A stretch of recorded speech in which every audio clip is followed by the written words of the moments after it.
ሰላም ሰላም ናይ አዶ ቃልኣብ ቻናል ቤተሰብ ሃሚኒኹም ለይ ኾራተይ ፍትዋተይ ኩልኹም ኣብ መላእ ዓለም ለለኹም ንቻናለይ እትከታተሉ በብለለኹም ወሰላም እግዚአብሔር ይብዝሐልኩም ኣነ ሰላም እግዚአብሔር ይመስገን እና ለዛ ቻናል እዚኣ ሓደሽቲ ልኾንኩም ሰብስክራይብ ብምግባር ቤተሰብ ሆኖ ቤተሰብ ኢለ ሃምተል ተለመደ ብላይክ እተዩ ሃናፃይ ርእተኹም ከዓ ኣብ ኮመንት ተቕምጡለይ ኣሕዋተይ ማዕረይ ርእቶ ኣድላይ እዩ መቸም ወዲ ሰብ ኮይኑ ለይጋገ ወይ ካብ ዘራርባ ወይ ካብ ሓደ ነገር ለይጋገ የለይና ሓደ ነገራት ጌጋ ተሃልዩ ከዓ ኣብ ኮመንት ተቕምጡ ማለት እዩ ለኖም ማዓንቲ ሒዘየ ለመፃእ ኮለ ያው ሃምተል ንርኢ ለናዩ እዩ መከሮና በሸመል አሰራርሓ እየሒዘ መፅየ ማለት እዩ ኣሕዋተይ ማዕረይ ኣብ ዳዕርብካ ብዙሕ ዓይነት አሰራርሓ እዩ ለሎ ማለት ሓደ ዓይነት ይኾነ አሰራርሓ ይፈላለ እዩ ግን ከዓ ለዚኣ ቅልጡፍትን ጥዕምትን እያሰራርሓ ማለት እዩ ኣሕዋተይ ማዕረይ ኩልኸን ሞክርኣ ካብለ ቀላል እያ በቃ ያኒ ብዙሕ እንትን ፃዕርስ የውዲ እና ኣነ ብጣዕሚ እየ ፈትዮ ኣብዚ እኳ ካብ መጀመርያ ኣይቀረፅኩ ወይ ይቅርታ ኣሕዋተይ ማዕረይ ካብ ትኸትፍለኹ ገለ ማለት እዩ ድሓር እዩ ትዚድኒ ዋይ ተኽኢለ ይቀርጾ ኢለ ማለት እዩ መጀመርያ ግን ሓስኹልይ ነይረ ካብ ትኸትፍለኹ ገለ ለይረኽብኩም እና አልተጠቆም ኩሉ ብቻ ጻዕዳ ሽንጉርቲ ቀይሕ ሽንጉርቲ እና ለሓም መፍሩም ማለት እዩ ስጋ ኮይንስ ብደቂቕ ተኸተፈ ትፈልጦ ይኹን ዳዕረብ ለለኹን ኩሉ ብዝኾነ እሳተን እየተጠቒመ ማለት እዩ እዚ ከዓ እቲ ብላዕሊ ልግበር ሶስ እዩ እሳተን ታይታይ እየተጠቒማ ኣብዚ ኒኣትኩም ተሓንቲ ሶስ እዚኣ እያ ብጣዕሚ እያ ቆንጆ ብጣዕሚ ማለት እዩ ሰሪሕ ክንሞክራ ብዝኾነ ሰሪሕካ ንሞክርካዮና እዚአን ክልቲአን እየ ገይረ ጅብን ሳይልና እዚኣ ብረድስቲ ብዙሕ ሓወተ የገበር ኮይኑ ንእሽተን ቅንስ ኣቢለ መጀመርያ ኣሙቕ እየቢለዮ እዚ ከዓ ጅቡን ሞዘሬላ እዩ እቲ ብላዕሊ ልንስነስ ማለት እዩ ኣሕዋተይ ማዕረይ እና ብዙሕ ቀንጣማንጢ ልወስድስ የኾነ ብቻ እዚአን እየን እና ብጣዕሚ እዩ ምርጢ ብጣዕሚ ማለት እዩ በተለይ ዛ ኣብዚ ዛ ክሬም ብጣዕሚ እያ ቆንጆ ብዙሕ ዓይነት እኒኦ እዩ ግን እዚኣ ኣነ ብጣዕሚ ፈትየ እያ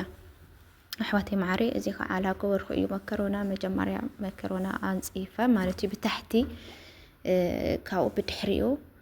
እቲ ሶስ እየክጎልቲ ክሽና ማለት እዩ ትልሓምና ሽንጉርቲ ገለ ልገበር ሁሉ ኣብዚ እንትን ተጠቒመ እየ ሳልሳ ኮሚደረ እኳ ኣይተጠቆምኩ ጣዕሙ ቀይር ስለለብሎ ማለት እዩ ብቻ ሳልሳ እየ ገይረሉ ሳልሳና ብሁራት ካብኡ ትልሓም መፍሩም ማለት እዩ እና ብጣዕሚ ቆንጆ ካብ ለክን ብላዕሊ ማለት እዩ ሰሪሕ ክንሞክርኣ ደቂ ነዋን ዳዕረብ ለለኽን ዕራብ ከዓስ ብጣዕሚ እየ ልፈትዮ እዚ መግሉባ ገለታት ሃምታት ልበለስ ብጣዕሚ እየ ልፈትዮ ዕራብ እና ሰሪሕ ክንሞክርኣ ነብስኽን ከዓ ስርሓ ኣሕዋተይ ማዕረይ በተለይ ኣብ ስደት ለለኽን ነብስኽን ኣይተወፅዓ ለግነኽንኦ ምግቢ ብልዓ ክብለክን ይደሊ ደቂ ነዋይ ኣብዚ ሕዚ ሰዓት ከዓ ልለ ቁሪ ስለዝኾነ ብጣዕሚ ጥሚ እየ ልብለካ እና ሰሪሕ ክንብልዓ ኣብዚ ትሶስ ንእሽቶን ኣሙቕ ኣቢለየ እየ ጅብን ሳይልና እንትን ማለት እዩ እና ኣምዚኣ ገይረኽን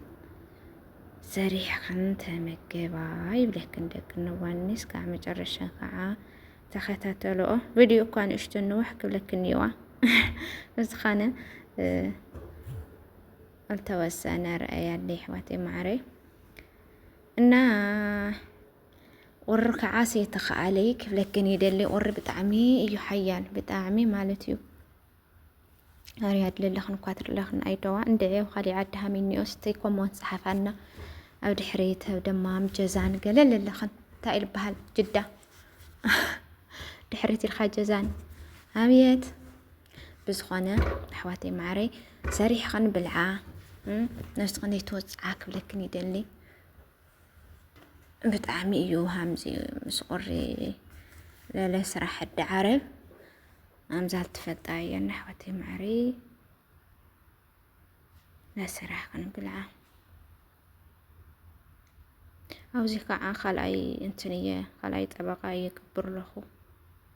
دقنا واني همزي على كبر خنسرحها بطعمي يا مرتي كاوله بزح يعني للداخم يولي مكرن منم جزير وسد الخوي قال لي خاني طرحو ጫውና ዘይት ጌርካ ከተጥጥቆ ብቻ ታክሽና ያሳለ ብዙሕ ለብልስ ይኹኒ ስለሓም ለኸትፍ ስለልኾነ ለዶንግ ነገር ይውሊ ማለት ይህዋቴ ማዓረይ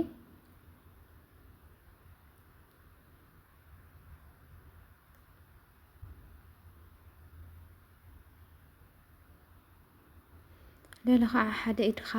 ቪዲዮ ተቀርጽ ወየለሎ መከራ አትናም ዚያገር خنت قرص ንገራኒ ዋይ በእውነት ብስሩዝን ምግቢ ገለ ለሰርሕ አልቀርጻሲ ሃመይ ገይረን ገነተን ሰባት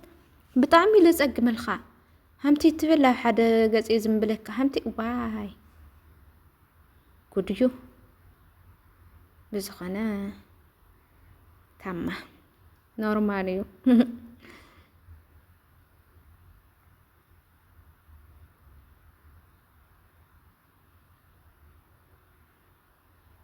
أوزي جرشني أخو مالتيو نايل على السوسية كبر له كله ناي ما جرشة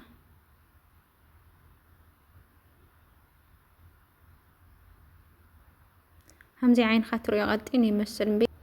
غطيني يمثل عين خاطري بي بطعمي يزبو يعني بلا عليه مس بسلا قلت طعمس بطعمي قنجل خن هزي حد اني اودي بودرا صابا مالتيو صابا بودرا روح غيرن قال بزح عينت فيديو سرارحه حز السو جو درق يبليو زي كان بطعمي قنجو نعم سكير خنسرحه اما تاتخن لمزال خنتو خينن مالتيو لكن وان بطعمي صبوق بطعمي صبوق لبزحي امنيت زرم ما ندعوا سريح كان قابل خن ملاتن سبات وا نفس خن يتوصانا منيه هو تعرف وين كا مسرح النقلالنا بتلي حبيش على نفسنا هوني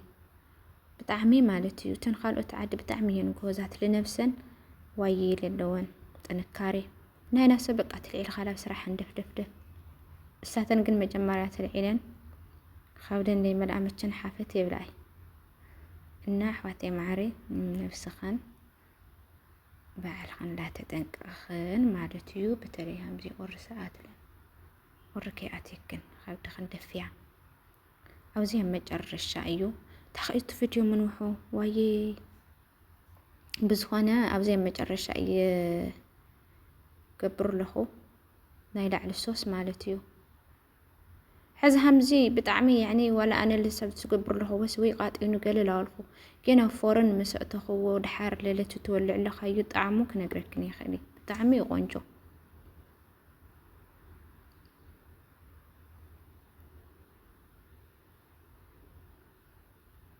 داك من قربنا عينا او زي كدم جوبن انتنيه كغبر زي مالتي موزاريلا زي بطعمي طعمتي ولا البيتزا أول خانس بقى بطعمي أونجو